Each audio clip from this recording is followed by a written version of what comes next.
Allow me to introduce today's guest, Nic. She's a healer and a coach, born and raised in Guatemala. She's now a citizen of the world. Her space is for entrepreneurs, healers, coaches, guides, and extraordinary people. Her expertise is working with subconscious blocks and disease and illness to bring mind, body, and spirit into alignment. Whether you are someone struggling with health in mind, body, or soul, or simply someone wanting to uplevel their life to get to the next level, she can help you. And this episode will certainly do so. Stick around. Basically, we all have these two sides of ourselves. I mean, some people have more, but if we just divide it into two, we have like this light aspect, this good part of us, and this is what we like people to see. This is what we're really proud of ourselves, everything we've worked on. And then we have the shadow aspect. And the shadow aspect are all those things that we're embarrassed to show publicly. Those thoughts and behaviors and ideas that we don't like, Mm. and that's why it's called the shadow. It's like the dark aspect. But I've seen so many people, I mean, a lot of people are doing shadow work, but what I've seen as a trend is like categorizing the shadow as something bad. And the shadow is just as important as the light.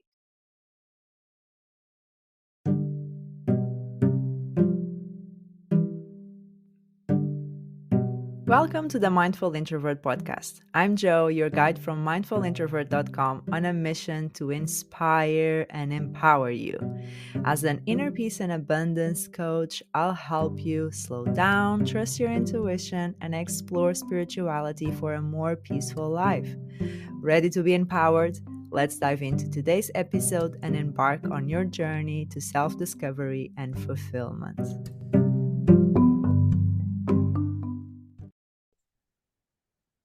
Hello, welcome to another episode of the Mindful Introvert podcast. I have with me another amazing guest. I'm really excited for today's guest and the wisdom she has to share with us. I have with me Nicole. Thank you so much, Nicole, for joining me. It's my great pleasure to have you here. And yeah, would you like to tell everyone a little bit about who you are so they get to know you? Hi, yes, of course. So I want to begin by thanking you also for welcoming me into the podcast. And just to say, if you hear any background noise, you can just ignore it because the place I'm staying in, they have some cleaning people and they like, I don't know if you know Latino people, but Latin cleaning ladies, they're the best, but they like to talk really loud. So yeah, hopefully they will not Yeah. interrupt. But hey, so I actually met Joanna at an NLP certification course. I think it was 2 years ago, right? Yeah, It was it's two going years to ago. be 2 years ago. Yeah. So yeah, that was a beautiful encounter, and we do similar things. So I'm a coach and a healer, and I like to work mostly with people holistically. So any person that is struggling with health in mind, body, or soul. My expertise is basically to work into restoring that health and mostly working with the subconscious blocks, the things that are there that are causing the ailment or the blockages that the person isn't even aware of. So, uh, yeah, now you can hear some dogs. Real life, people, real life. This is Mexico. Amazing. I need to go sometime. Yeah. Have you ever visited? No, never been, but it's definitely on my bucket list. Yeah, it's amazing. It's fun and it's crazy. It's kind of like India. So, I mean, just by hearing all the noises, you can probably have an idea of what it's like. Yeah. But anyway, going back. So, yeah, basically that's what I do. I like helping people that basically need their health restored mentally, emotionally, physically, or even on a soul level, or just, helping anyone who just wants to up level their life, get to that Mm. new chapter, make that shift. So yeah, that's Yeah. basically what I do.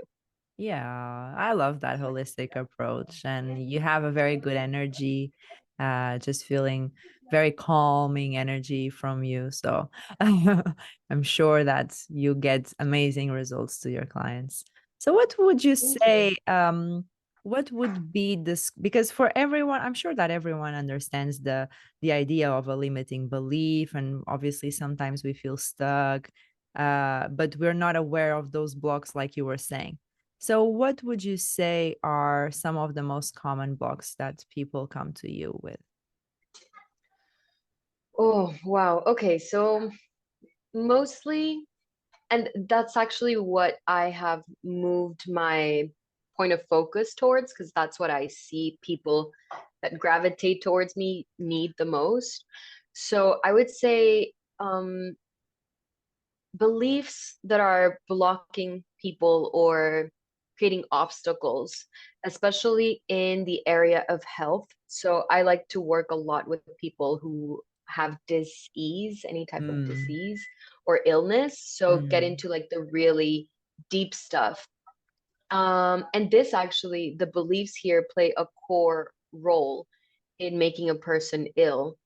Like, I don't know, people that have chronic allergies or chronic pain in the stomach or anything that is constantly there that is either painful or uncomfortable in the physical body. So every time it comes from a belief that is mm, in the subconscious mind, right? And that belief can stem from a trauma or from something the person learned from their parents. So that is a really big one that I love to work with because I feel like not a lot of people do this type of work, and it's really necessary because I've been sick many mm, years of my life, and I know how horrible it is when doctors say, no, you're fine, or we can't do anything for you. You're just going to have to live with this. And it's like, no, that's insane. So I really love working with those people. And then also people who have beliefs that are sabotaging their relationships and their career. So a big one that I see for career, like to give you a concrete example, a big one I see is people saying, well, I can't be successful until I have mm, fill in the blank. So they say like I can't be successful until I have more money or until I have more followers or until I have more knowledge or more certifications. So this is a very common belief that I see impeding people from getting to their next level in career. mhm. Yeah, definitely. What do you think? Yeah, definitely. I think it's the conditioning, isn't it? The I can only feel a certain way when I have something or when I accomplish something. And yeah, and I had a client once telling me, I just want to be happy. And I say, okay, so what about being happier? Because it seems the same, doesn't it? But there's a presupposition there that if you want to be happy, you're not happy yet. And if you're happier, if you're striving to be happier, you're just happy and you're just wanting to be more happy. Yeah. So And it's like this false idea that your success or your happiness or your internal state is based on an external factor, yeah, yeah. and this applies to like every area of life. I mean, this is what we learn in coaching, right? Like your internal state can only truly be manipulated internally, Mm, and I mean, something external can maybe trigger you to feel something, but that doesn't necessarily mean that it will stay there or that it is genuine. You know what I yeah, mean? yeah. Yeah, absolutely. So what would you say to people that so I see a lot and I work a lot with people pleasers as well. And I think that is very common because people don't want to be rejected. They want to avoid conflicts and they just want to everything feel peaceful. But then they bottle their own feelings to themselves, and that is even worse. Um, so, what would you say? How can people release that need to get that reassurance from external sources and start giving themselves that reassurance a little bit more? Yeah, I think. Sorry, It's that funny was a because loaded people question. pleasers, no, no, no. It's just funny because it's controversial. It's counterintuitive because people think that people pleasers are highly empathetic, and maybe they are. Mm, But truly, when you look at a people pleaser, the motive is selfish, mm, right? They want to please other people to feel good about themselves, or mm, they want to please other people so that the person is happy and does something in return. So it's always, having this selfish motivator.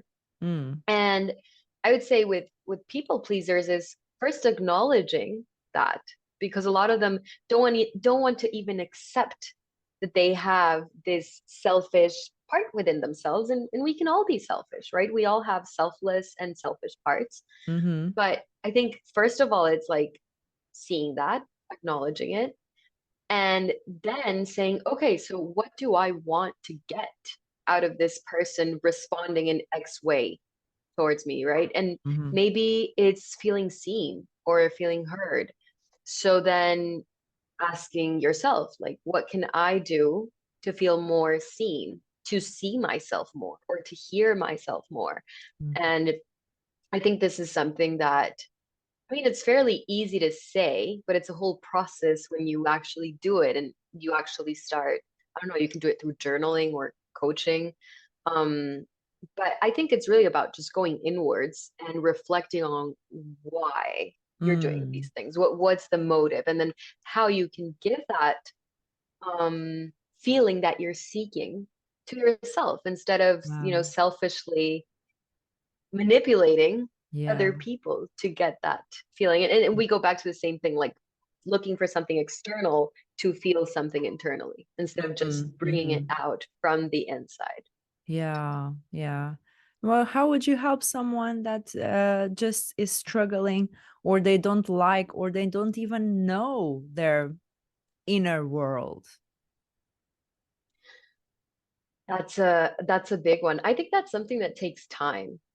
I mean, I couldn't tell you like an A to B to C process in Mm-hmm. the sense that each person is different. Yeah. So, for example, my self-discovery journey started when I was like 16 and I'm 24 now. So that's 8 years of constant self-discovery. Like I could tell you that I spend at least 4 hours every day on Mm. myself, on doing the inner work, on working on myself, and I've also spent and invested on many coaching programs and coaches and personal development. Yeah. So, I mean, I have grown a lot in the sense that I know myself very deeply because I have put in the work. So, what I like to do is I like to help people in doing that. And I can say that based on the clients that I've had that I have taken through a whole process in like each area of their lives, like helping them in relationships, in health, in career, in their family, in their hobbies, in their dreams, everything, everything. Mm-hmm. And this whole process of reaching those goals and those dreams also needs this shadow aspect, like to Yeah. confront your shadow, to really get to know yourself. And this process usually takes about 6 months. So it's fairly quick. I mean, if you compare 6 months to 8 years, Yeah. that's good. But Yeah. it's different for each person because each person, I don't know, someone may come with problems in their relationship and they think that the problem is the partner or the problem is that relationship, but then Mm. we start uncovering. So by doing coaching or hypnotherapy or even energy healing, like this is a really cool way for me to diagnose people and see what they have going on. So I like to do Reiki Mm. on them. And with Reiki, I can get a sense of the types of trauma they're storing in their body. And Mm. sometimes I can tell if it's like something that comes from their childhood, something that comes from their lineage, something that comes from past lives. So by doing this like body scan, I can detect what is really affecting this person the most. And sometimes they're aware of it and sometimes they're not. So what I usually do is I start with kind of like working on that most intense aspect, and then, going session by session to work on all the other aspects. But I would say it's Mm. very personalized and very different for everyone. I don't know what you Yeah. think, like what kind of process you take your clients through, or how do you feel it's that process of Yeah, I shadow work? think you're absolutely right about each person is different, and some people will benefit more from a more somatic approach initially. Others will benefit more from a more cognitive, intellectual restructuring of their mindset. So it's really understanding and meet people where they're at, and uh, people coming in with an open mind as well, trying to get some tools and different techniques that they can do on their own time, in not just when working with a coach, as you're saying, doing that shadow work. So would you like to just say what shadow work is for everyone that might not be familiar with that term? Yeah, so basically we all have these two sides of ourselves. I mean, some people have more, but if we just divide it into two, we have like this light aspect, this good part of us, and this is what we like people to see. This is what we're really proud of ourselves, everything we've worked on. And then we have the shadow aspect, and the shadow aspect are all those things that we're embarrassed to show publicly, those thoughts and behaviors and ideas that we don't like, Mm. and that's why it's called the shadow. It's like the dark aspect. But I've seen so many people, I mean, a lot of people are doing shadow work, but what I've seen as a trend is like categorizing the shadow as something bad. And the shadow is just as important as the light, Mm. because I've been talking a lot about this lately, but everything in the world is a polarity, right? So you cannot have light if you don't have the shadow. Like, how could you evolve and be better if you didn't have a starting point that is worse? You know what I mean? So it's the shadow work is basically getting to know those parts of you that a lot of people don't even know exist within them, Mm-hmm. because they have been conditioned by society or culture or family that this is bad, that is bad, don't do this, don't do that. So at the mere thought of something that is bad coming out in them, they just repress it, Yeah. right? And this is something that happens automatically. It's not like they do it consciously. And we all have stuff that we have repressed, because it goes back to the beliefs, Mm-hmm. about what we were talking at first. When we have a belief about something being good or bad, then we put it in the archive of this is bad. So we just ignore it. But I don't know if you've heard this saying, but everything you resist persists. Mm-hmm. Yeah. So the more you ignore it, the more it's going to come out, because Yeah. essentially this bad or dark aspect of you has a good intention for you. It either wants to protect you or it wants to warn you about something, whatever it is. But if you just ignore it, it's going to start speaking louder and louder. And that's one where the illnesses come in.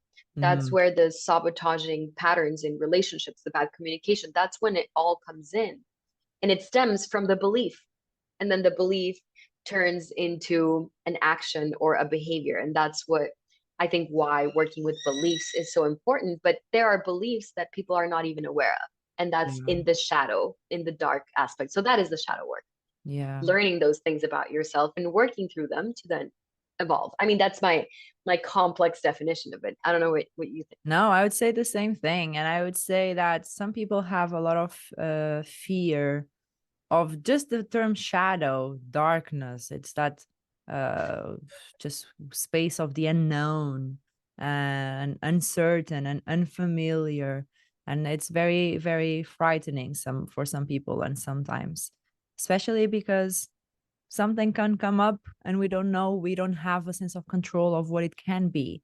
So definitely in those situations, it's very useful to have someone like Nicole, like me, that are able to be there guiding you and just kind of really helping you in that journey. And the way that you are making that connection with the illness and the belief systems, that's very powerful. And I think that traditional medicine is obviously beginning to investigate that and research, look into that, but it's still very far back compared to other types of medicine and even other types of healing and techniques. So that's very, very important as well, for sure. Yeah. Yeah. Yeah. And I wanted to add something, but I I forgot. I lost my train of thought. I don't know It's if you were okay. gonna say something else. It will come back. It will come back for sure. Yeah, and I think Yes, that shadow work, it can be so. I think you know what it is. To me, I only did shadow work when I was feeling very, very low, like literally rock bottom. Now it needs to happen. Now I need to improve myself, because if it's not now, it's now or never type of energy. Is creating that leverage as well. And I can imagine that with illness is almost like that, is feeling so poorly and maybe in pain even, or so uncomfortable that you just want to get it out, and you need to do whatever you can and however you can to get it out. And shadow work is not the easiest or the simplest way, but is definitely one of the most effective and long lasting results for sure. So for yeah. sure. I think illness is like the strongest call from your insides, like I need help, you need to work on this, because I think you get physically sick when you've just ignored yourself for such a long time, that I mean your subconscious mind, its only way to communicate with your conscious mind in a way that you understand is through your body, Yeah. right? So each part of your body has different messages, right? So for example, your hands, if you have problems with your hands, like if it's the right hand, it might be that you're struggling with giving, right? Because the right Mhm. is masculine energy, so it's giving. And if you're struggling or having problems in the left hand, maybe it's with receiving, right? Or people that have tension in the upper back. This is like super common. And it's literally just like feeling like the weight of the world is on your shoulders. You know how we have metaphors for different things in our body, like, oh, I just feel like the whole world, all the weight of the world is on my shoulders. Well, Mhm. that's literally what your body is feeling. Like you have too much responsibility on you and maybe taking on things that don't correspond to you. Yeah. So you feel overloaded. So if you look at your body as a metaphor of what's going on inside, it's going to be really easy to figure out what your body is trying to tell you. And I think it's super easy because I've just had a lot of experience with it, you know? But for Yeah. example, the knees. If you have problems with the knees, well, what do your knees do? They bend, right? And when they bend, you kneel. So the knees are about having humility. So if you're a perfectionist, if you're someone who struggles with having that humility and accepting that you're wrong or releasing control, then you might experience problems in the knees, you Okay. know? Very So it's interesting. really interesting. Yeah, it is Yeah. super super interesting. And that's the thing, like people don't have to be like chronically sick to know that something's going on, but I think almost every single person in the world has something that Yeah. is not working perfectly well in their bodies. And that's just a message. Whether it's they got injured or whether it's a tension or some type of discomfort or pain, everyone has something. And the body is just Mm. trying to communicate something to the Yeah. person. Absolutely. No, that was incredibly insightful. Thank you for sharing those little bits, because I was just like, "Ooh, that's interesting." Yeah, and I feel like also people sometimes they feel these and they sometimes have thoughts according to that relate to what it might be, but they kind of They deny their normalize. own intelligence. They Yeah. deny their own intelligence. You know, they try to justify, like, oh, yeah, my knee hurts because yesterday I walked on a stone. No, Yeah. So you it's know? very normalizing pain, normalizing discomfort, or saying, oh, I'll deal with this tomorrow, I'll deal with this next week, or in 3 months I'm going on a holiday and then I'll do nothing and I'll relax for one week in a full year. So it's really normalizing and denying, like you say, your own awareness and consciousness and that intuition speaking to you and through your body. So very, very important to be tuned into your body. What two tips would you recommend for people to really Yeah. connect with their There- body and ground themselves? There's a very simple and super powerful tool that I use constantly and that I actually give to my clients Mm-hmm. when they're very out of tune with their bodies, in the sense that the body is maybe sending messages that I can see. Like Mm-hmm. I am aware of it because of like the pains they're experiencing. You know, I can see it in when I scan their bodies with Reiki, or I Yeah. can see it in their posture, or I can just see it, Yeah. but they're not even aware of it. And this is because they're very disconnected from that body intelligence. Mm. So, a very simple and powerful technique you can do is literally first thing in the morning when you wake up, just sit down, close your eyes, straight back, and you start scanning your body. So you can take a couple of deep breaths so that you know, get into a relaxed state. And you Yeah. literally just imagine that you're scanning your body from head to toe and just noticing any tensions, Yeah. any tensions or pains or discomforts.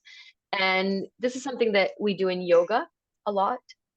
And it's super simple. It sounds like, what is that going to do?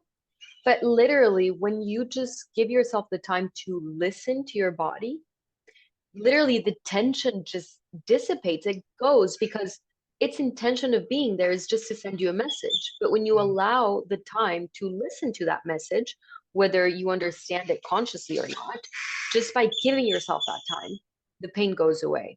And I can tell you from personal experience and from clients' experiences, they Mm-hmm. literally get rid of pains, chronic pains that have been there for years, just by Mm. doing this.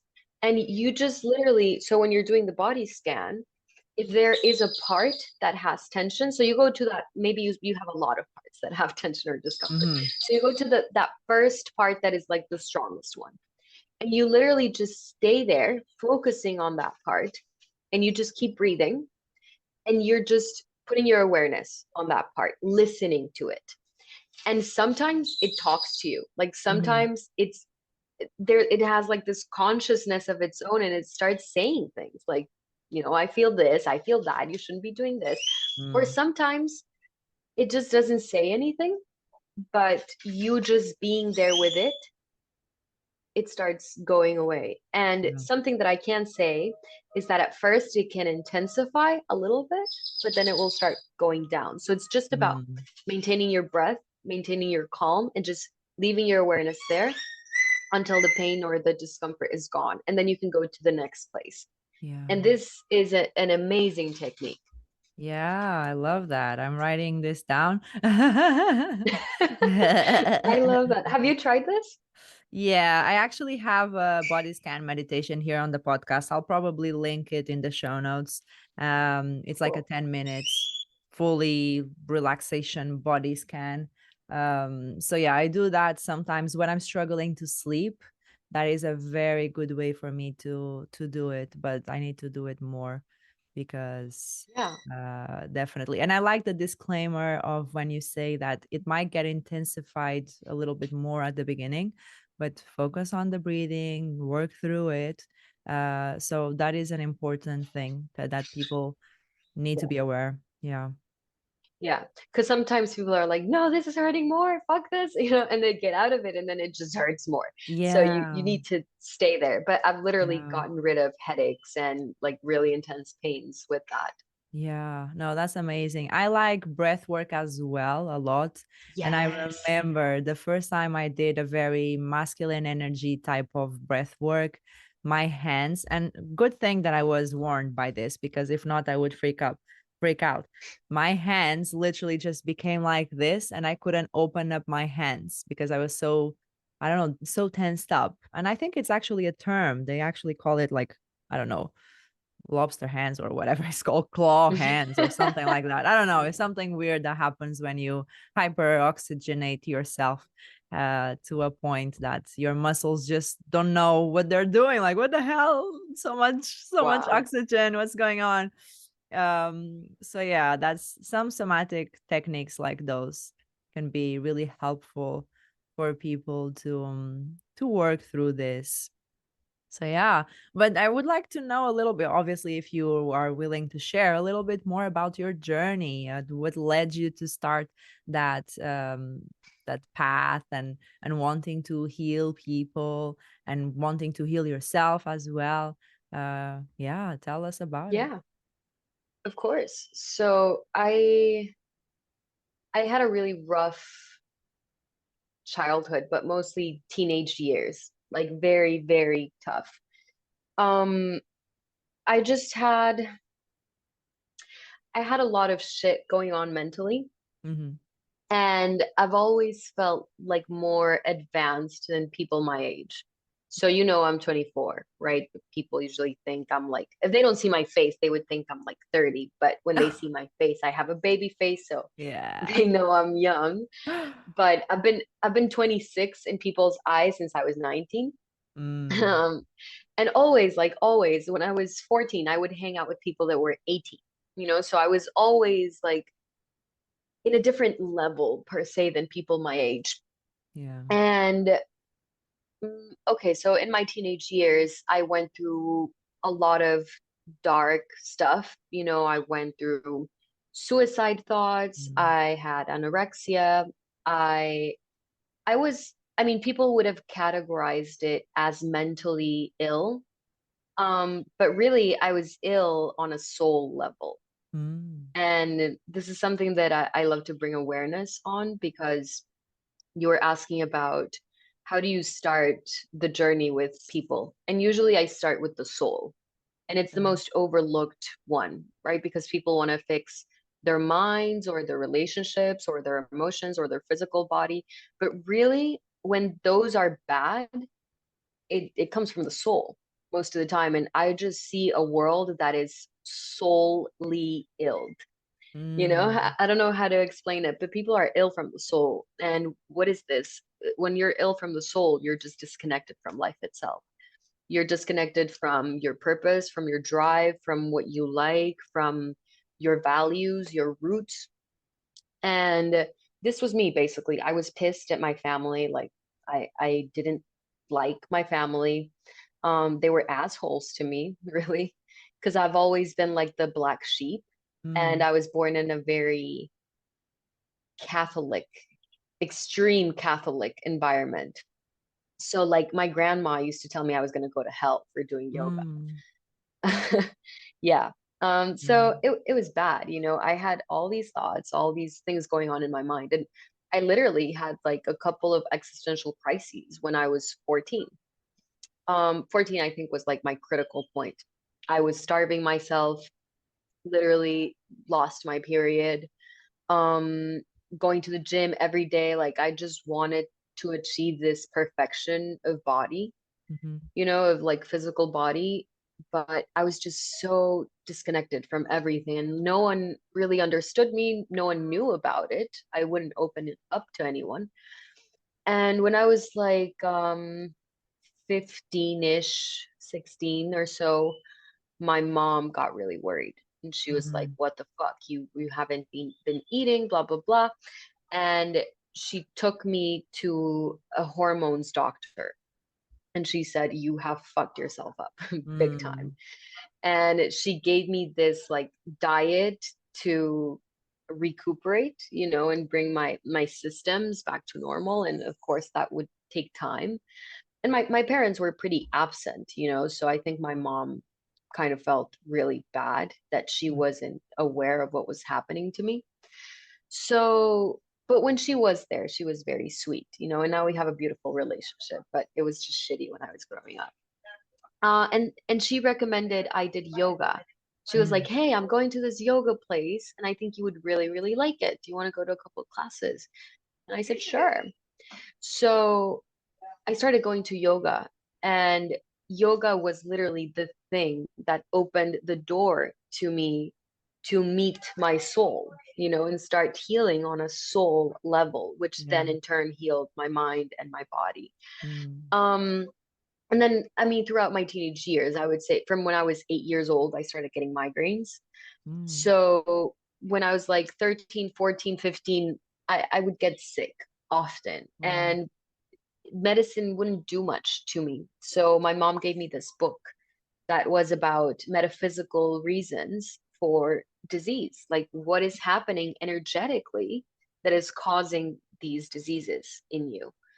And I got obsessed with it. I was like, this is so cool because I was able to like heal stomach aches and headaches just by literally doing the shadow work Yeah. of what these illnesses were communicating through my body. And ever since I was like 16, I got really into nutrition, exercise. I started doing yoga. I got into a new relationship. So everything started going uphill per se. Mm-hmm. And I started learning like the good side of life. I didn't want to not live anymore. I started like, Mm. okay, maybe life is cool. Maybe I can enjoy. So I started like eating properly, and my friends' parents would ask me for like nutrition plans. I was like doing nutrition plans and exercise plans to adults when I was 16, and I loved it. I mean, I loved it because I just researched it and I knew so much about it. So that's when like my health interest kicked in. Mm-hmm. When I started researching about food and about disease and what's going on in the body, blah blah blah. But then years went by, etc. When I was 18, my parents sent me to rehab for smoking weed. I know, Mm. it's insane. I was pissed. I was like, I shouldn't be here. But I learned really cool techniques, because it's a rehab that is very different from any other rehab. So they actually don't give you any psychiatric drugs. Mm-hmm. They don't give you even an aspirin. Like if you have pain, they give you vitamins. Mm-hmm. So they don't work with any type of medicine because medicine is a drug. So they literally have this process where they detoxify your body, and they then you have this academy part after the detox where you learn about relationships, about your values, about what you're doing in life. So I didn't have to be there. I didn't have an addiction. I was just a teenager smoking weed, but I was like, I'm here for a reason. This is really Mm. cool. This is really interesting. And I met people that were, amazing people, and I just felt really bad for them to seeing them how enslaved they were by the addiction. So when I finished the program, I applied to work there. And after applying to work there, I got accepted and I started working there. So I learned even more about detox processes. Mm-hmm. So how to detoxify the body on a cellular level. So this is the only rehab that takes people out of heroin, for example. Wow. This rehab has 80% success rate versus other rehabs have 30% because other rehabs only base everything on willpower. And this Mm. one actually detoxes the body and then teaches you the tools of why you are using the drugs to escape, Yeah. and what you can actually do to connect with your life and connect with your soul. Yeah. So after that, I quit after some time of working there. I went to live with my ex, and that's when shit really, really hit the fan. Mm. So things started going south in my relationship, and I didn't want to admit it because I had built my life with him. Mm-hmm. I was young. I had left my parents' house. We got into a huge fight for it. I was only 19. Um, and I had two businesses with him. I had built my house. We had Yeah. animals. We had the whole thing.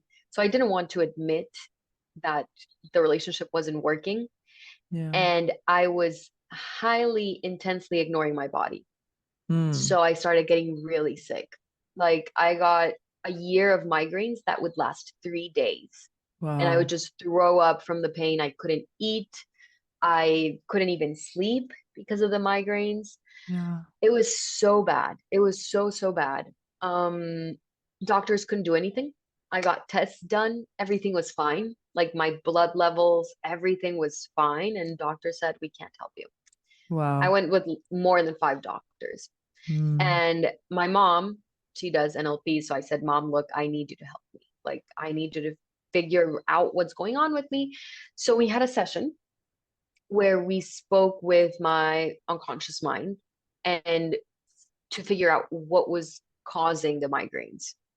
So it was like a huge list of like 20 things that were causing the Mm. migraines. And Wow. that's why I was getting them so often because like everything was causing them.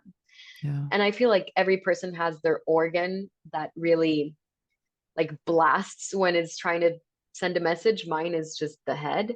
Okay. So I learned that my body was just sending me messages, through the migraines. So I started working on that and the migraines went away.